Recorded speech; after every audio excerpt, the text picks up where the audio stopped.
व्यक्ति किसी और वस्तु या भाव से परिचित हो ना हो, भय और भविष्य दोनों ही व्यक्ति के मन में सदैव रहते हैं, जिनका अस्तित्व व्यक्ति के अस्तित्व पे भारी रहता है। विचित्र है ना? वह वो है जिसे आप नहीं जानते, जो अनजान है, और इसी कारण आपको भय लगता है कि ना जाने क्या होगा। भविष्य वो है जो अब तक घटा ही नहीं, तो जो घटा ही नहीं उसके विषय में चिंता क्यों? आपके हाथ में है वर्तमान। वर्तमान के कर्म सत्य मन से कीजिए और सोचिए ये कि अपने कर्मों को और कितनी श्रेष्ठता से किया जा सकता है।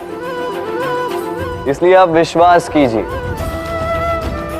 यदि वर्तमान के कर्मों को आप सत्य मन से करोगे तो भय स्वयं ही निकल जाएगा और भविष्य का फल अवश्य ही मीठा होगा।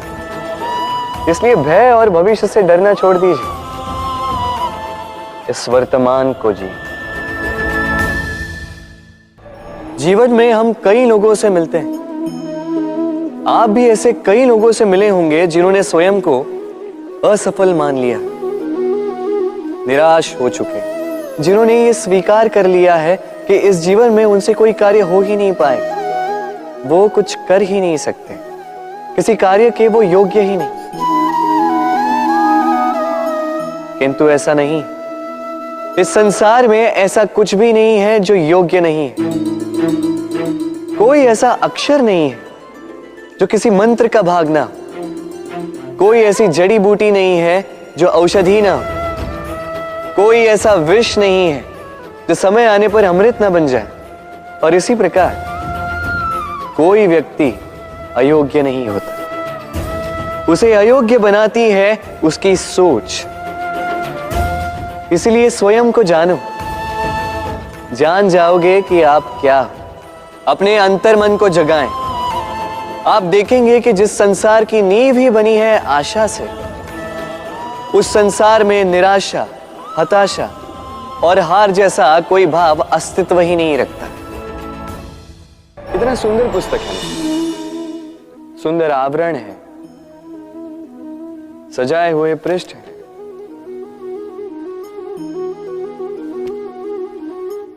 किंतु क्या ये सत्य में अद्भुत पुस्तक कहलाने की पात्र है? क्या इसमें जो लिखा है वो सत्य है, प्रेरणादायी है, हमारे लिए मूल्यवान है? कैसे निश्चय लिया जाए इस बात का? अब आप सोचेंगे कि सीधी सी बात है, आवरण को देख के पुस्तक की गुणवत्ता कैसे जानी जा सकती है? इसके लिए तो आपको उसे पढ़ना होगा, उसे समझना होगा, समय देना होगा, है ना? बिल्कुल उचित सोच रहे हैं आप। बस आश्चर्य की बात यह है कि पुस्तक के विषय में आप ये सारी बातें जानते हैं, किंतु किसी व्यक्ति के विषय में आप ये सारी बातें मन में नहीं लाते। व्यक्ति का मूल्यांकन भी उसके वस्त्रों से, उसके शारीरिक रूप से या उसकी सुंदरता से नहीं किया जा सकता। उसके लिए आपको उस व्यक्ति को पढ़ना होगा, उसे समझना होगा, उसे समय देना होगा। पर हम क्या करते हैं?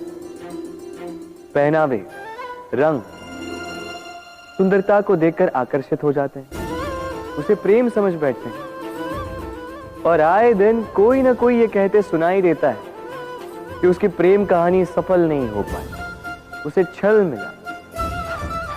किंतु इसमें दोष किसी और का नहीं, स्वयं आपका है। आपने उस व्यक्ति को समय नहीं दिया, आपने उस व्यक्ति के विचार नहीं परखे। प्रेम 2 क्षण में बनने वाला पकवान नहीं है, इसका स्वाद चखने के लिए आपको जीवन भर का समय देना पड़ेगा।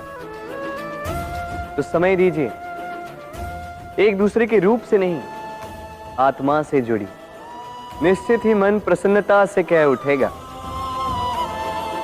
राधे राधे। हम में ऐसा कोई नहीं होगा जिसने वृक्षों को ना देखा, वृक्षों पे इन पक्षियों को ना देखा, इनके घोंसलों को ना देखा, इन पक्षियों को अपने छोटे छोटे बच्चों को भोजन कराते ना देखा।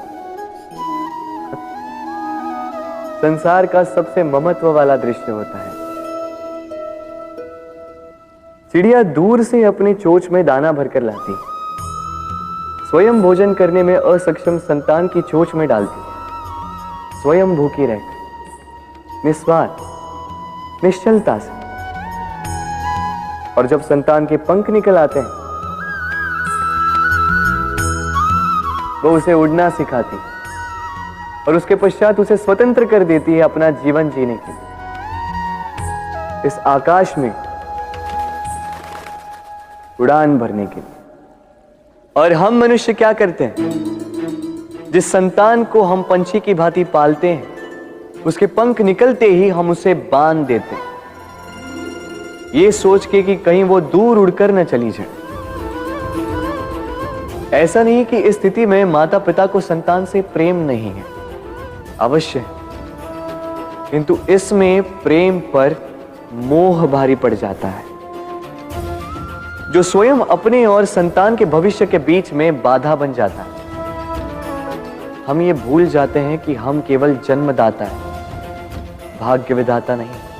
तो जब प्रेम में मोह आ जाए तो वो प्रेम नहीं, स्वार्थ बन जाता है। इसलिए प्रेम को पास रखिए और मोह को दूर, क्योंकि जिससे प्रेम करते हैं उसका विकास नहीं रोका करते। प्रेम संसार का सबसे पवित्र बंधन है, पर सच पूछो तो ये बंधन से मुक्ति है, स्वतंत्रता है।